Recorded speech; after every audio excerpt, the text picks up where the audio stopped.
నమస్తే ప్రస్తుతం మనతో పాటు బీఆర్ఎస్వి రాష్ట్ర ప్రధాన కార్యదర్శి రాజేష్ నాయక్ గారు ఉన్నారు. ఒకసారి వారితో మాట్లాడదాం. ఇవాళ చాలా వరకు కూడా రాష్ట్రంలో ప్రభుత్వం పైన వ్యతిరేకత వస్తూ ఉంది.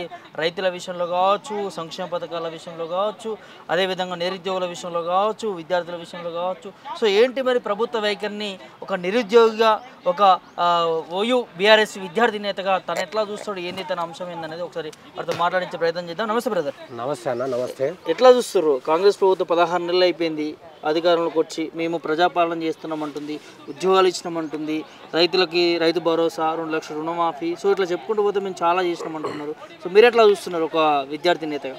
అన్న, నేను ఒక విద్యార్థి నేతగా, నేను ఒక విశ్లేషకునిగా, రీసెర్చ్ స్కాలర్గా నేను ఎట్లా చూస్తా అంటే, ఒక రియల్ ఎస్టేట్ చేసేటోనికి రియల్ ఎస్టేట్ దుకాణం పెట్టియాలి, పెయింట్ వేసేటోనికి పెయింటర్ గానికి పెయింటే కొనియాలానికి పెయింట్ వేసుకుంటూ ఉంటాడు.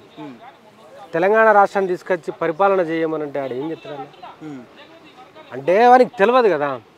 ఫస్ట్ థింగ్, ఇదివరకు మంత్రి పదవి చేసో లేకపోతే ఇంకేమైనా చేసో ఉంటే ఆయనకు అవగాహన ఉంటుంది.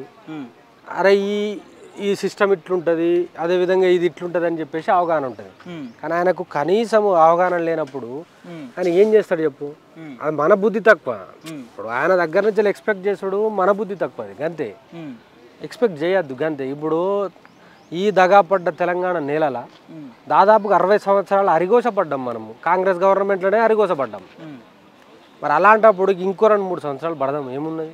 పడ్డ తర్వాత మనకు ఎవడైతే అవసరం ఉంటాడో, మనకు ఎవరైతే మంచి చేసిండో, తెలంగాణ రాష్ట్రంలో ఉన్నటువంటి రైతును ఎవడైతే రాజు చేసిండో, తెలంగాణ ఉన్నటువంటి వలసల ప్రాంతాన్ని వలసలు పోయి మళ్ళీ తిరుగు వలసలు తీసుకొచ్చిండో, సస్యశ్యామల నెర్రర్ బారిన నేలల నీళ్ళు ఎవడైతే పారించిండో, అదేవిధంగా దగాపడ్డ ఈ తెలంగాణని మొత్తం సస్యశ్యామలం బంగారు తెలంగాణ ఎవడైతే చేసిండో, ఉద్యోగాలు కావాలని చెప్పేసి మనం మాట్లాడి దాదాపుగా 1,70,000 ఉద్యోగాలు ఎవడైతే క్రియేట్ చేసిండో, జిల్లాలు కొత్త జిల్లాలు సృష్టించి పాలన వికేంద్రీకరణ చేసి పాలనను రూట్ లెవెల్లో ఎవడైతే తీసుకుపోయిండో, అదేవిధంగా ప్రతి జిల్లాకు ఒక కలెక్టరేట్ ఎవడు కట్టిండో, మెడికల్ కాలేజీలు ఎవడు కట్టిండో, దాదాపుగా పేద విద్యార్థులు ఎస్సీ ఎస్టీ బీసీ గురుకులాలను స్థాపించి మధ్యతరగతి కుటుంబాలకు విద్యను ఎవడైతే తీసుకుపోయిండో, చెప్పులు కుట్టేటోడు ఐఐటీలు ఎవడైతే స్థాపించిండో, అదేవిధంగా పైలట్లను ఎవడైతే తయారు చేసిండో, రైళ్లు నడిపేటట్టు ఎవడైతే తయారు చేసిండో,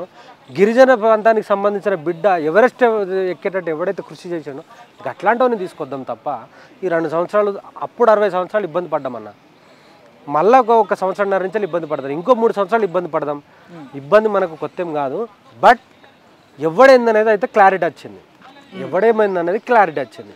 సో రేపటి రోజున మనకెవడైతే పని చేస్తాడో మనవాన్ని తీసుకోవాలని చెప్పేసి మేము అనుకుంటా ఉన్నాం. నిరుద్యోగుల విషయంలో రాష్ట్ర ప్రభుత్వం 55,000 ఉద్యోగాలు ఇచ్చినామంటుంది, ఇంకా ఉద్యోగాలు కూడా మేము రిక్రూట్మెంట్ చేస్తున్నామంటుంది, జాబ్ క్యాలెండర్ ఇచ్చినామంటుంది. సో మేము ఎక్కడ కూడా నిరుద్యోగులకి అన్యాయం చేయలేదు, న్యాయం చేసుకుంటూనే వస్తున్నాం, మాది నిరుద్యోగుల ప్రభుత్వం అని రేవంత్ రెడ్డి కావచ్చు, మంత్రులు కావచ్చు, వాళ్ళందరూ చెప్పుకుంటూ పోతా ఉన్నారు. సో ఇప్పుడు ఎమ్మెల్సీగా ఉన్నటువంటి వాళ్ళు కూడా నిరుద్యోగుల పక్షాన్ని మేము ఉన్నాం, ప్రభుత్వాన్ని అడుగుతున్నాం అంటున్నారు. నిరుద్యోగులు కాంగ్రెస్ పాలనలో సాటిస్ఫైడ్గా ఉన్నారా? ఏం చెప్తుంది? ఇక మీరు ఓయూ గడ్డ మీద ఉన్నారు. ఇప్పుడు ప్రజెంట్ మీరు ఓయూ గడ్డ మీద ఆర్ట్స్ కాలేజ్ ముందు ఉన్నారు. ఇక్కడ పక్కకే 100 అడుగుల దూరంలో మా లైబ్రరీ ఉంటుంది. దాంట్లో దాదాపుగా 5,000 నుంచి 6,000 మంది ఇప్పుడు చదువుతా ఉన్నారు. ఇప్పటికీ చదువుతున్నారు, రీడింగ్లో ఉన్నారు. ఇదే మీ మిర్రర్ టీవీకి సంబంధించిన మైకు కెమెరా పట్టుకొని మనం పోదాం.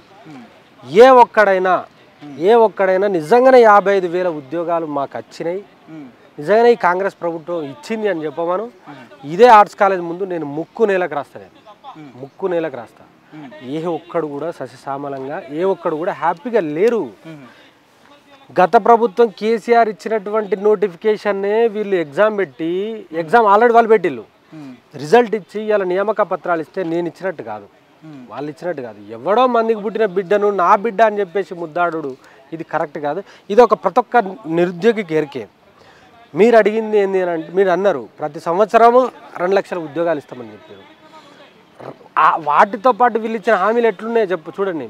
ఇదే రాహుల్ గాంధీ ఈ యొక్క సరూర్ నగర్ గ్రౌండ్కి వచ్చిళ్ళు, వీళ్ళు మా యొక్క చిక్కడపల్లి లైబ్రరీకి వచ్చారు, మన అశోక్ నగర్ చౌరస్తాలో కూర్చున్నారు, మా నిరుద్యోగులతోటి బిస్కెట్లు, ఛాయలు, బిర్యానీ తిన్నారు. ఏమన్నారు అని అంటే ప్రతి సంవత్సరము 2 లక్షల ఉద్యోగాలు ఇస్తామని అన్నారు. అదేవిధంగా విద్యా భరోసా కార్డు 5 లక్షలతోటి ఇస్తామని చెప్పారు. అదేవిధంగా మెగా డిఎస్సి ఇస్తామని చెప్పారు. అదేవిధంగా మహిళలకు స్కూటీ ఇస్తామని చెప్పారు. ఫ్రీ వైఫై ఇస్తామన్నారు. ఎస్సీ ఎస్టీ విద్యార్థులకైతే 10వ తరగతి పాస్ అయితే 10,000 అన్నారు. ఇంటర్ పాస్ అయితే 20,000 అన్నారు. డిగ్రీ పాస్ అయితే 50 అన్నారు. పీజీ పాస్ అయితే 1,00,000 అన్నారు. పిహెచ్డీ చేసిన వాళ్ళకి 5 లక్షలు అన్నారు. నేను పిహెచ్డీ విద్యార్థిని ఉస్మానియా యూనివర్సిటీలో. నాకు మరి రాలే ఇప్పటి వరకు. అంటే ఇట్లాంటి హామీలు ఎన్ని అడ్డగోలు హామీలు, నోటికి వచ్చిన హామీలు ఇచ్చిల్లన్న. సరే ఎన్ని పోనీ, నువ్వు ఇస్తా అన్న 2 లక్షల ఉద్యోగాలు ఇచ్చినావా? ప్రతి సంవత్సరం 2 లక్షల ఉద్యోగాలు ఇస్తావు. విద్యాశాఖ మంత్రి ఈ రేవంత్ రెడ్డే కదా, ముఖ్యమంత్రి స్వయాన రేవంత్ రెడ్డే ఇవాళ విద్యాశాఖ మంత్రి ఉన్నాడు. మరి ఏమైంది? ఆ సోయి ఎడువైంది. ఇవ్వాలి కదా కనీసం. ఒక్క యూనివర్సిటీలలో ఖాళీల మీద నువ్వు రివ్యూ జరిపినావా? అసలు 2 లక్షల ఉద్యోగాలు ఖాళీలు ఉన్నాయని చెప్పేసి దాని మీద రివ్యూ జరిపినావా? మరి 55,000 ఉద్యోగాలే ఇచ్చిన పోనీ అనుకో, మిగతా 150,000 ఉద్యోగాలు ఎటుపోయినాయి? 15 నెలలు అయింది ఇప్పటికి తెలంగాణ రాష్ట్రంలో గవర్నమెంట్ ఏర్పడి. అని అంటే నువ్వు దాదాపుగా 3 లక్షల ఉద్యోగాలు ఇవ్వాలి. మరి 3 లక్షల ఉద్యోగాలలో నువ్వు ఇచ్చిన 55,000 అనుకో, మిగతా 2,55,000 ఉద్యోగాలు ఎటుపోయినాయి? మరి ఇవ్వాలి కదా. మరి ఏ చెప్పుతోటి కొట్టాలి ఒక నిరుద్యోగిని? నేను ఎట్లా కొట్టాలో చెప్పండి మీరు. తువాలలో చెప్పు తీసి కొట్టాలనా, పెండతోటి కొట్టాలనా, చీపురుతోటి కొట్టాలనా, ఇంకా దేనితో కొట్టాలనా చెప్పండి. మేము ఈ వీటితోటి దేనితోటి కొట్టాం, ఓటుతోటి కొడతాం.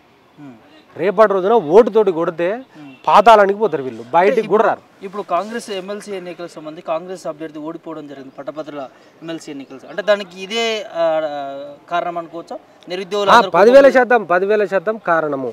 మా యొక్క నిరుద్యోగులను ప్రలోభ పెట్టి, మా యొక్క నిరుద్యోగులను రెచ్చగొట్టి ఇవాళ ఉస్మానియా యూనివర్సిటీ వేదిక నుంచి వెళ్ళి దాదాపుగా ప్రతి ఊరికి బస్సు యాత్ర రూపంలో, పాదయాత్ర రూపంలో ప్రతి ఒక్కరిని ఇక్కడి నుంచి తీసుకుపోయి రెచ్చగొట్టి ఇవాళ సో కాల్డ్ వ్యక్తులు మా యొక్క పేరు చెప్పుకొని ఎమ్మెల్సీలు అయ్యారు, కార్పొరేషన్ చైర్మన్లు అయ్యారు, కమిషన్ చైర్మన్లు అయ్యారు. నాడు రొమ్ము జీడ్చుకొని నేను మొగోని రబ్బాయి, నేను మీకోసం ఉద్యోగాలు తీసుకొస్తా అని మాట్లాడినోడు ఇవాళ ఎటుబన్నారు. నేను వాళ్ళందరికీ ఉస్మానియా యూనివర్సిటీ గడ్డ మీద చెప్తా ఉన్నా, ఇవాళ మీరు మొగోళ్ళు కాదురా నాయన, ఇవాళ మీరు మహిళలు. ఇవాళ మీరు మహిళలను వాళ్ళకు కూడా తక్కువ చేసి మాట్లాడదు. వాళ్ళకు నేను ఇవాళ సో కాల్డ్ ఎవడైతే ఉన్నాడో వాళ్ళకి నేను మహిళా దినోత్సవ శుభాకాంక్షలు చెప్తా ఉన్నా. ఇవాళ మీరు మా యొక్క పేరు చెప్పి, మా యొక్క చెమటతోటి, మా రక్తంతో ఇవాళ ప్రతి ఊరు వాడ గడప గడప తిరిగి కేసీఆర్ పోతే మార్పు వస్తుంది, మనం బాగుపడతాము, 2 లక్షల ఉద్యోగాలు వస్తాయి, ఇంకొస్తుంది, మెగా డిఎస్సి గ్రూప్ 1 పెంచుతాము, 1:50 కాదు 1:100 పిలుస్తామని చెప్పేసి మాట్లాడి రెచ్చగొట్టి ఇవాళ గద్దెనెక్కిర్రు, ముఖ్యమంత్రిని చేసుకున్నారు. కాంగ్రెస్ ప్రభుత్వం ఏర్పడ్డది. మీరు ఎమ్మెల్సీలు అయ్యారు, ఇంకా ఎమ్మెల్సీలు అయ్యారు, కార్పొరేషన్ చైర్మన్లు అయ్యారు. కానీ ఎడుపోయారు. ఏం మాట్లాడుతున్నారు? ఏడ మాట్లాడిరు? మా గురించి నిలబడ్డరా? మా గురించి మాట్లాడిరా? గోసపడ్డ మీరు మాట్లాడకుండా మీరు ఇవాళ ఏసీ కార్లలో, ఏసీ భవనాలలో ఎంజాయ్ చేస్తూ ఉంటే మేము గోసపడతా ఉన్నాం. సో నాడు మేము చెప్తాను, వీళ్ళకు మహిళా దినోత్సవ శుభాకాంక్షలు, హ్యాపీ ఉమెన్స్ డే. అంటే దీన్ని ఎందుకు చెప్తారు అనుకోవచ్చు? అన్న మమ్మల్ని రెచ్చగొట్టి మేము మొగోళ్ళం బై, మీరు మమ్మల్ని గెలిపియ్యర్రి, మేము ఉద్యోగాలు తీసుకొచ్చిస్తాం కదా. నాడు కేసీఆర్ ఇయ్యలేదురా, మనకు మోసం చేసిండు, ఇంటికో ఉద్యోగం ఇస్తా అని చెప్పి మాట్లాడిండు కేసీఆర్. అదేవిధంగా ప్రతి ఒక్కరిని మోసం చేసి సబ్బన్న వర్గాలను మోసం చేసిండు. రేపటి రోజున కాంగ్రెస్ గవర్నమెంట్ వస్తే అందరం బాగుపడతాము, మీరు మమ్మల్ని నమ్మండి, మేము మొగోళ్ళం, రేపటి రోజున ఎవ్వరు ముఖ్యమంత్రి అయినా మేము మొగతరం చూపెట్టి మేము వాళ్ళను అడిగి తీసుకొస్తామని చెప్పారు. కానీ ఏడుపోయారు, ఏడబన్నారు, ఏ గాజులు వేసుకున్నారో మాకైతే అర్థమవుతలేదు. సో వీళ్ళకి నేను మహిళా దినోత్సవ శుభాకాంక్షలు చెప్తా ఉన్నా. తప్పేమున్నది? బాజాబ్తాగా తప్పులేదు. నేను దాదాపుగా 30 లక్షల నిరుద్యోగుల పక్షాన నేను చెప్తా ఉన్నా, వాళ్ళకి హ్యాపీ ఉమెన్స్ డే. సో మరి ఈ సమస్యల గురించి ఆ ఎమ్మెల్సీలను మీరు కలిసే ప్రయత్నం చేయలేదా మరి? సో ఎందుకు వాళ్ళకి అవగాహన లేదా నిరుద్యోగులపై? ఏవాళ్ళ కలితా అపాయింట్మెంట్ ఇస్తలేరు అన్న, అపాయింట్మెంట్ ఇస్తలేరు. అరే భయ్ నువ్వు వచ్చినావు, నా దగ్గరకు వచ్చినావు, నువ్వు రెచ్చగొట్టినావు నన్ను, రేపటి రోజున ఇంకా ఉద్యోగాలు ఇస్తలేరు, ఏంది పరిస్థితి అని అడుగుదామనంటే కనీసం అపాయింట్మెంట్ ఇస్తలేరు. మరి ఈ రాహుల్ గాంధీకైనా సిగ్గు ఉండాలి కదా. అప్పుడు బుర్ర 3-4 సార్లు ఢిల్లీ టు హైదరాబాద్ తిరిగిండు. ఇప్పుడు కనీసం హైదరాబాద్ ముఖాన్ని వస్తలేడు. ఎందుకు వస్తలేడు? వస్తే చెప్పు తీసుకొని కొడతారు కదా ఇక్కడ నిరుద్యోగులు, 10,000% కొడతారు కదా. మొన్నటికి మొన్న వరంగల్కి వస్తా అని చెప్పేసి మాట్లాడితే ఆడ రైతులు ఖతం చేస్తామని అర్థమయ్యేసరికి కనీసం పారిపోయింది వెనుకకెనుకు. అన్న తెలంగాణ రాష్ట్రం చాలా చైతన్యమైన గడ్డ అన్న. ఇది ఈ నేల చాలా బ్రహ్మాండమైన నేల. ఇక్కడ ప్రతి ఒక్కరు పోరాటంలో ఉన్నాడన్న, ప్రతి ఒక్కరు ప్రశ్నిస్తాడు. ఇక్కడ ఎవడైనా సాగు కాలు ఆపినోడు కూడా ప్రశ్నిస్తాడు. ఇక్కడ అట్లాంటి నేలలో పుట్టినాం మనము. సో మొత్తానికి కాంగ్రెస్ ప్రభుత్వము నిరుద్యోగులకు మోసం చేసిందంటారు. అంటే ఉద్యోగాల విషయంలో కావచ్చు, వాళ్ళకి ఇస్తాన హామీల విషయంలో కావచ్చు.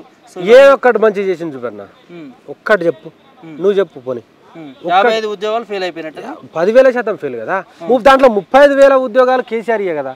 నువ్వు ఇచ్చిన 20,000 ఉద్యోగాలు ఇచ్చినావు, దాని గురించి మాట్లాడుకో. 55,000 నాకు రావాల్సిన వాటా గురించి నేను మాట్లాడతాను, నువ్వు ఇచ్చిన హామీ గురించి మాట్లాడతాను. నేను ప్రతి సంవత్సరం 2 లక్షల ఉద్యోగాలు ఇస్తా అన్నావా లేదా? ఇస్తా అంటే దాదాపుగా 15 నెలలు అవుతుంది, సంవత్సరంన్నర. ఇప్పుడు సంవత్సరంన్నరలో దాదాపు 3 లక్షల ఉద్యోగాలు రావాలి. మరి నువ్వు ఇచ్చిన 20,000 ఉద్యోగాలు పోతే మిగతా 2,80,000 ఉద్యోగాలు ఎక్కడ అని అడుగుతున్నాం. ఈ ఉద్యోగాలను గొప్పగా చెప్పుకుంటున్నారు కదా. ఏ రాష్ట్ర ప్రభుత్వాలు ఇయ్యలేనటువంటి ఉద్యోగాలు తెలంగాణలో కాంగ్రెస్ ప్రభుత్వం అన్న వాళ్ళ చేతిలో మీడియా ఉన్నది, వాళ్ళ చేతిలో పవర్ ఉన్నది, వాళ్ళ చేతిలో బలగం ఉన్నది అనుకో, వాళ్ళు చెప్పుకుంటున్నారు. మా యొక్క నిరుద్యోగులను అయితే మోసం చేయలేరు కదా. ఇప్పుడు నేనే అటు కెమెరా తిప్పండి, అంతమంది ఉన్నారన్న, వాళ్ళు ఇవ్వనని అడిగే ఇచ్చిర్రా అని అడుగు. మనం దేనికంటే దానికి సిద్ధం. చాలా మంది ఇప్పుడు ఇలా ప్రశ్నించే గొంతుకులు కూడా కేసీఆర్ ఉద్యోగాలు ఇవ్వలేదు, కేసీఆర్ నిరుద్యోగులు మోసం చేసిండు అట్లా ఇట్లా మాట్లాడి వాళ్ళు చెప్పుకోలేదు. కాంగ్రెస్ ప్రభుత్వం వాళ్ళు చెప్పుకోలేదన్న. దాదాపుగా 190,000 ఉద్యోగాలకు నోటిఫికేషన్లు ఇచ్చేస్తే దాంట్లో 160,000 ఉద్యోగాలు భర్తీ చేసేసిండు. 35,000 ఉద్యోగాలు రకరకాల కారణాల వల్ల ఆగిపోయినాయి. ఆ కారణాలు కూడా ఎలక్షన్ కోడ్ వచ్చుడో, ఎలక్షన్ నోటిఫికేషన్ వచ్చుడో, దానివల్ల వాళ్ళు అప్పటికి ఎగ్జామ్ కండక్ట్ చేసారు. బట్ రిజల్టే ఆపిరు అంతే. రిజల్ట్ ఆగిన ఆ రిజల్ట్ వీళ్ళు వచ్చిన తర్వాత ఆ రిజల్ట్ వీళ్ళు ఇచ్చుకొని ఇవాళ మేము ఇచ్చినామని చెప్పేసి గప్పాలు కొడుతున్నారు. కొట్టుకొని ఏం చేస్తాము? ఇక్కడ ప్రశ్నించే గొంతులు ఎటుపోయినాయి. మరి నిరుద్యోగులకు సంబంధించి ఇంత అన్యాయం జరుగుతోంది, ఇచ్చిన హామీలు ఏ ఒక్కడు కూడా అమలు చేయలేదు. సో ఆనాడు ప్రభుత్వం మీద ప్రశ్నించినటువంటి గొంతుకలు ఇవాళ కాంగ్రెస్ ప్రభుత్వంలో నిరుద్యోగులకు అన్యాయం జరుగుతున్నప్పుడు ఎందుకు ప్రశ్నిస్తలేదు? వాళ్ళు ప్రశ్నించారన్న, వాళ్ళ కడుపు నిండింది, వాళ్ళ కడుపు నిండింది, వాళ్ళకి రావాల్సిన వాటా వచ్చేసింది, అయిపోయాయి. వాళ్ళకి మాతో ఏం సంబంధము? మా అవసరం ఉన్న రోజులు మా చుట్టూ తిరిగిర్రు, మాతోటి ఓట్లు వేయించుకున్నారు, వాళ్ళు బయటపడ్డారు. రేపటి రోజున వాళ్ళు ఏమైనా మా అవసరానికి మళ్ళీ వస్తారు కదా, అప్పుడు చూడు, అప్పుడు చెప్పు తీసుకొని కొడతాం. వాడు ఎవడు రాని కానీ, ఎవడైనా రాని, బజాజ్ గదే జరుగుతుంది అన్న. మొన్నటికి మొన్న వీళ్ళు ఇచ్చిన హామీల మీద గ్రామ సభలు పెడితే ఒక్కొక్క ఎమ్మెల్యేలను ఉరికిచ్చిల్లు. సాక్షాత్తుగా మీడియాలోనే వచ్చిందని. మొన్నటికి మొన్న అక్కడ మందుల సామెలు అనేట ఆయనను కూడా ఉరికిచ్చిల్లు. కాబట్టి ఇక్కడ తెలంగాణలో ఉరికిచ్చుడు కొత్త కాదు. రజాకారులను ధర్మీయులు, ఆంధ్ర పెత్తందారులను ధర్మీయులు ఎవరినైనా ఉరికిస్తారు. ఇక్కడ అస్సలే తిరగబరుడు కొత్త కాదు. మళ్ళీ ఉస్మానియా గడ్డకు అసలే కొత్త కాదు, ఉస్మానియా నేలకు కొత్త కాదు. ఇక్కడ బాష్పవాయు గోళాలు పేలినాయి, ఇక్కడ బుల్లెట్లు పేలినాయి, ఇక్కడ తూటాలు తిరిగినాయి. ఇక్కడ అదేవిధంగా పోలీసుల యొక్క బూట్ల సప్పులతోటి మారు మోగిన నేల ఇది. అట్లాంటి నేలల నుంచే ఉద్యమం ఉధృతమై ఇలా తెలంగాణ రాష్ట్రాన్ని సాధించుకున్న నేల ఇది. ఇట్లాంటి పిట్ట బెదిరింపులకు భయపడతా ఎవడైనా తాటాకు సప్పులకు ఉస్మానియా నేల భయపడదు. రేపటి రోజున ఇక్కడి నుంచే ఉద్యమం స్టార్ట్ అవుతుంది. వాళ్ళకు కొంత బౌండరీ టైం లైన్ ఇచ్చిళ్ళం, సంవత్సరంన్నర గడిచింది, చూస్తాము. రేపటి రోజున మేము కూడా మా యొక్క కార్యాచరణ రూపొందిస్తాం కదా. మేము కూడా ప్రతి ఊరికి వెళ్తాం కదా. వీళ్ళు ఇచ్చినటువంటి 6 గ్యారంటీలు, 420 హామీల గురించి మేము కూడా అడగాలి కదా. ఇప్పుడు బాధ్యత గల తెలంగాణ రాష్ట్రంలో పుట్టిన పౌరునిగా నేనేం చేయాలి? ఈ నేలలో పుట్టినోనిగా నేనేం చేయాలి చెప్పండి? 10,000% మమ్మల్ని మోసం చేసిన వాళ్ళ గురించి గోసపడుతున్న జనాలకు మేము వీళ్ళ యొక్క చిట్టా విప్పి ప్రయత్నం జరుగుతుంది 100%.